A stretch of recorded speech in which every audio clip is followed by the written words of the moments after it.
editor y profesor de política en la Autónoma de Madrid. Ha escrito muchos libros sobre el cambio político en los países del este, Rusia, Yugoslavia, esto. También otros libros sobre política en general, y en especial ha escrito sobre el tema del decrecimiento, que va a comentar ahora. Decir que ha dejado Carlos unos libros allí, por si queréis verlos, en aquella mesa, ¿no? En la mesa de la comida. Vale, pues cuando quieras, Carlos. Muchas gracias y buenos días a todas y a todos. He contado muchas veces que hace algo así como un año una compañera de universidad me dijo que había asistido a una charla sobre decrecimiento y que le había parecido que era una propuesta muy atractiva. Cuando uno escucha un comentario como este, se siente en la obligación, mal que bien, de reflexionar un momento en por qué determinadas propuestas nos resultan atractivas y de otras no podemos decir lo mismo.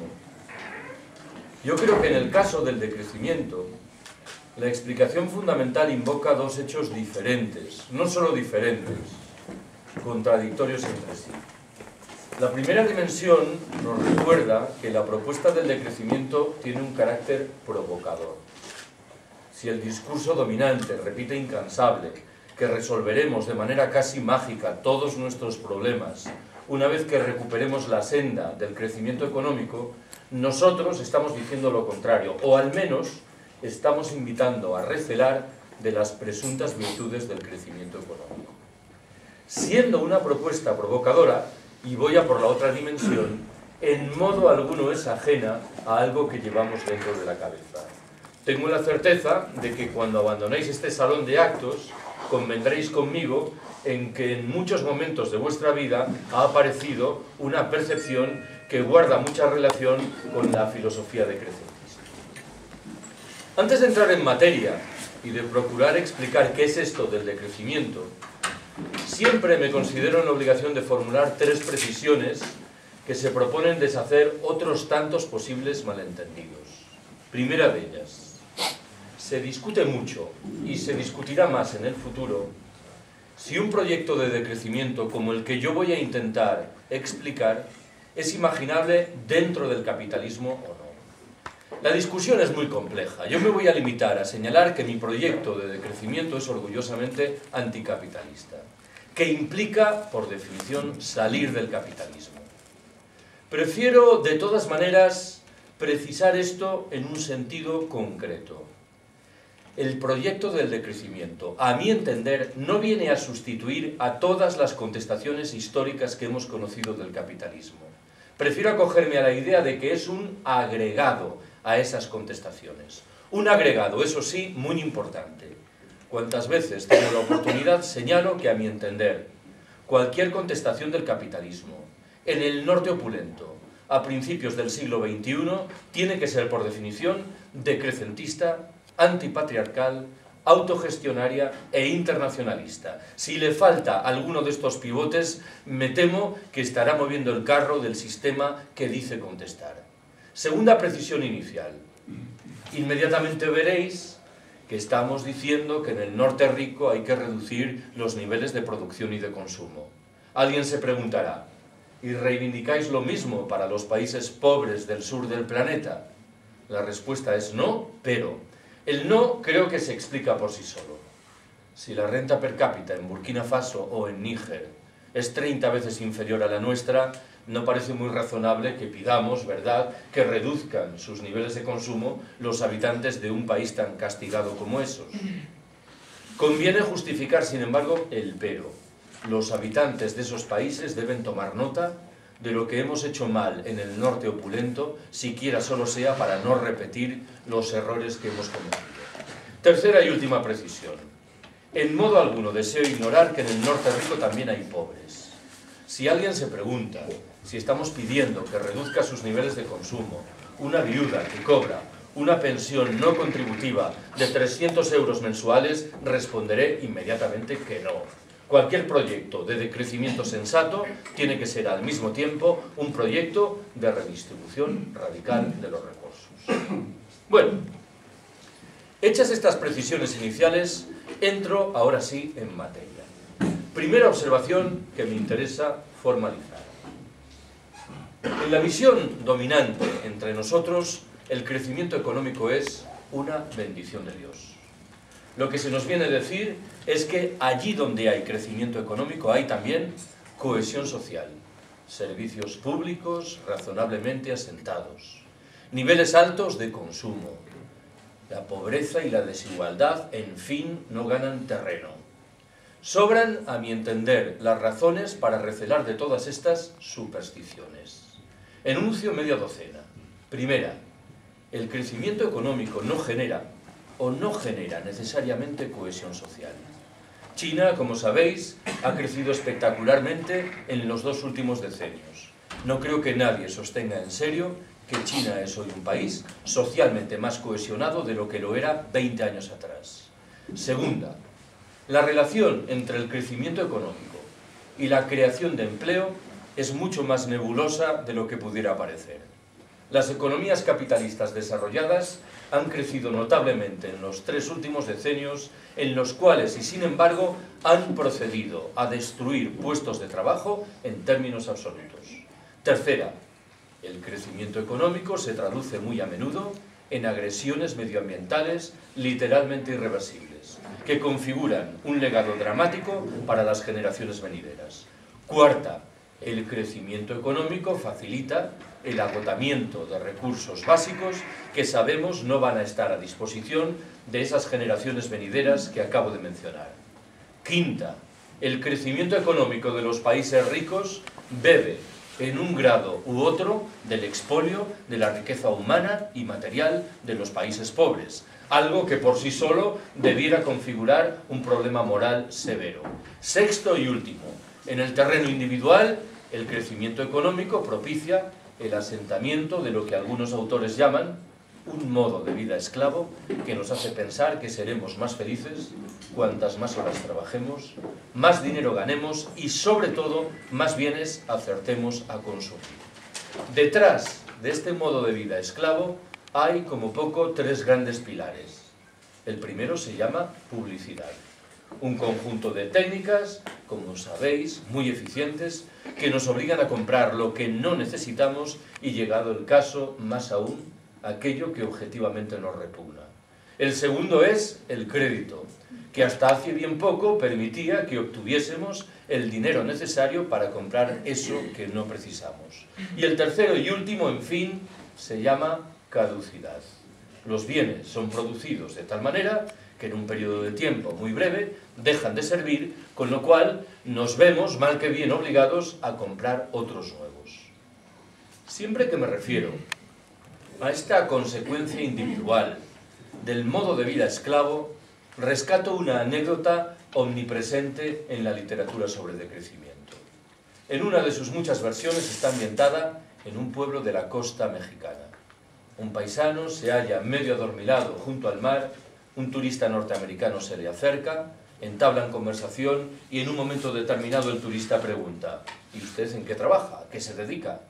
Yo soy pescador. Caramba, un trabajo muy duro. Trabajará usted muchas horas cada jornada, ¿verdad? Bastantes horas. ¿Y cuántas horas trabaja como media? Bueno, yo le echo a la pesca 2 o 3 horitas.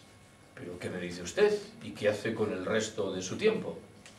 Me levanto tarde, pesco un par de horas, juego un rato con mis hijos, duermo la siesta con mi mujer y al atardecer salgo con los amigos a beber unas cervezas. ¿Pero qué me dice usted? ¿Cómo es usted así? ¿Qué quiere decir? ¿Que por qué no trabaja más? ¿Y para qué? Porque si trabajase más, en un par de años tendría un barco más grande. ¿Y para qué? Con el paso del tiempo abriría una factoría aquí en el pueblo. ¿Y para qué? Más adelante montaría una delegación en el Distrito Federal. ¿Y para qué? Con el paso de los años abriría oficinas en los Estados Unidos y en Europa. ¿Y para qué? Las acciones de su empresa cotizarían en bolsa. ¿Y para qué? Sería usted inmensamente rico. ¿Y para qué? Bueno, qué sé yo, al cumplir 65 o 70 años, podría retirarse y venir a vivir tranquilamente a este pueblo para levantarse tarde, pescar un par de horas, jugar un rato con sus nietos, dormir la siesta con su mujer y salir con los amigos por la tarde a beber unas cervezas. Todo aquello que se le prometía luego de decenios de trabajo extenuante, era paradójicamente aquello de lo que ya disfrutaba en el momento presente. Siempre que cuento esta anécdota, me veo obligado a agregar que incorpora una fuga. No explica convincentemente cuántas horas trabajaba la mujer del mexicano protagonista, pero os pido que por una vez olvidemos esta dimensión. Segunda observación que quiero haceros.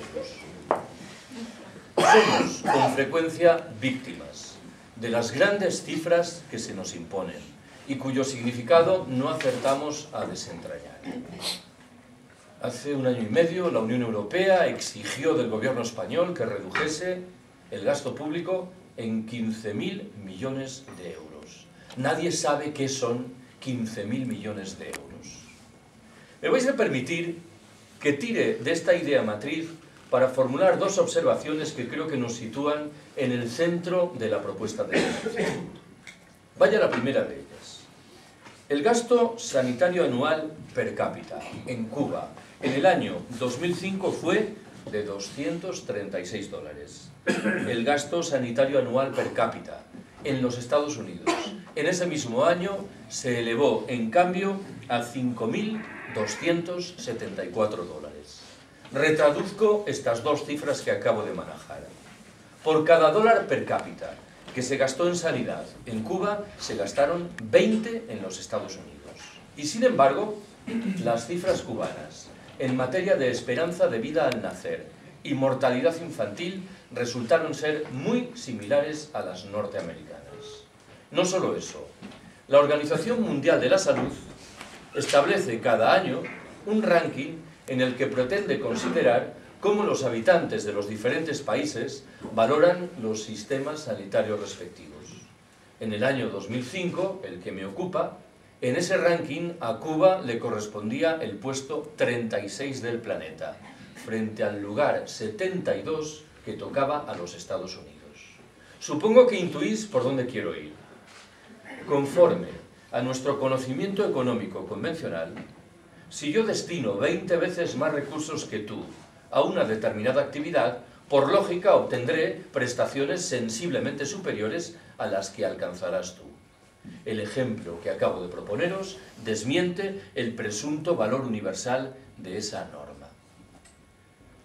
Para explicar por qué la sanidad cubana, digámoslo así, es más eficiente que la estadounidense, probablemente habrá que invocar determinados rasgos del sistema sanitario en la isla.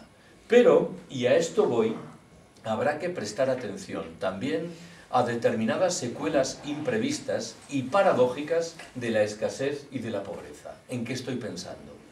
La dieta alimentaria en Cuba, en un escenario de escasez, refleja una presencia consistente de frutas y de verduras, algo que no suele ocurrir, como sabéis, en las sociedades opulentas, y que tiene, sin embargo, un efecto positivo en términos del estado de salud general. Lo mismo digo de la precariedad del sistema de transportes en la isla, que obliga a los cubanos a caminar o, en su defecto, a utilizar la bicicleta, de nuevo con efectos positivos sobre el estado de salud general. Voy a por el segundo caso que quería formular.